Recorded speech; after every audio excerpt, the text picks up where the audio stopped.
국무총리 박영선, 실장 양정철 설. 이렇게 되면은 문재인 정부 2기가 되는 셈인데 파격을 넘어서 상당히 충격적인 인사설의 실체는 뭔지 이야기 나눠보죠.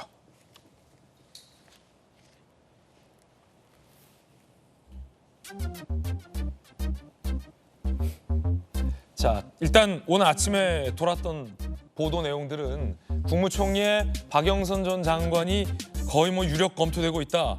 심지어 이 뉴스를 보도한 매체에 따르면 당사자들도 긍정적인 답변을 했다라는 보도도 덧붙여서 유력 검토 보도가 나왔었습니다.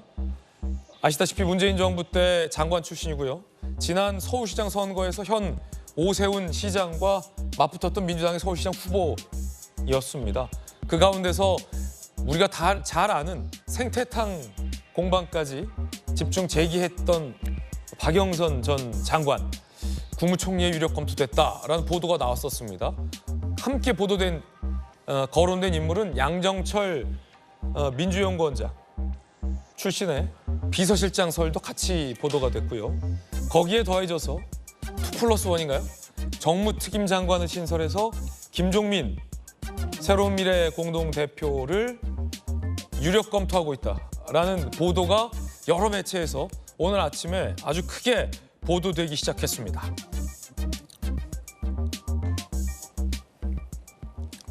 그런데 조금 전 대통령실 대변인실에서 입장이 나왔는데 유력 검토는 사실이 아니라는 겁니다. 검토된 바도 없다라는 게 대통령실 대변인실에 조금 전 공식적인 오피셜 코멘트로 나왔습니다.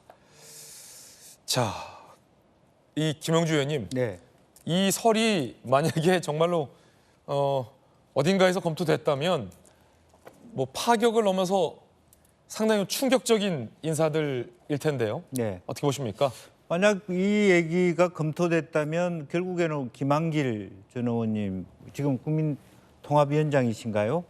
그분의 입에서 얘기될 수 있고 전부 다 이제 하나의 가설입니다만은 과거에 문재인 정부 시절에 말하자면 윤석열 검사를 검찰총장에 발탁한 사람이 양정철이다.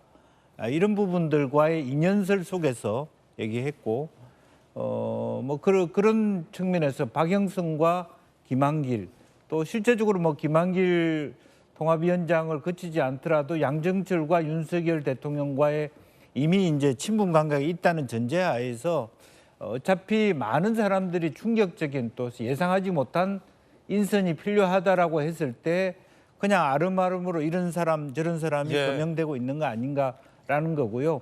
예를 들면 그런 이야기가 나올 수도 있습니다. 우리 옆에 계시는 김주영 의원이 박주선 의원님을 총리 후보감이다라고 거명됐지만 내부 논의에서 테이블에 올라갈 수 있는 거죠. 그거하고 직접적으로 실질적인 검토를 해서 그분하고 의견을 조율하고 있는 거하고는 천양지차거든요.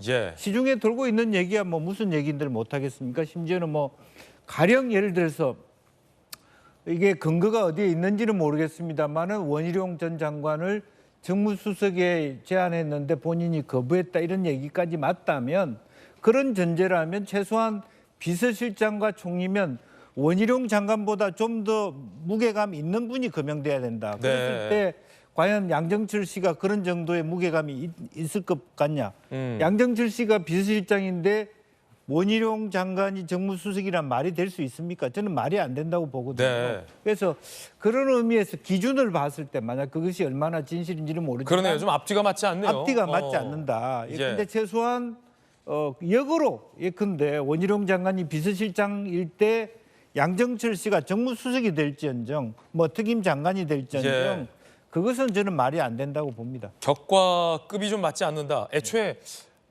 사실인지 여부는 잘 확인되지 않습니다만 원희룡 후보에 대해서 비서실장을 검토한다라는 것도 사실은 차기 대권 주자로서 뭔가 급이 좀 안 맞는 자리 아니냐 이런 논란도 있었는데 그렇군요. 어쨌든 아닌 것으로 정리가 되고 있는 분위기입니다. 대통령의 의중이 아니다라는 워딩이 지금 대통령실에서 나온 걸로 봐서는 대통령실의 안팎에 있는 굉장히 좀 공신력 있는 누군가가 나는 이런 사람도 건의를 했고 뭐 박용선 어때? 뭐 양정철 어때?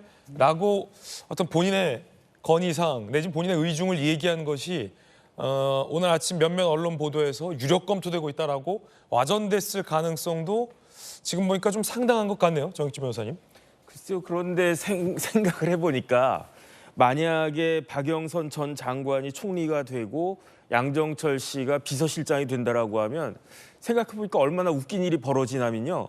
문재인 대통령 때 검찰총장 하셨던 분이 대통령, 문재인 대통령 때 중기부 장관 하셨던 분이 국무총리, 문재인 대통령 때 막구 실세라고 알려져 있고 민주연구원 원장 했다라고 하는 분이 비서실장. 예. 이렇게 되는 거 아니겠습니까? 이게 좀 뭐 그러면 지금 정부가 지금 정당이 민주당인가? 민주당 시즌 1이었나? 뭐 이런 생각이 들 수밖에 없는 거기 때문에 제가 봤을 때는 말이 안 된다고 생각을 하고요.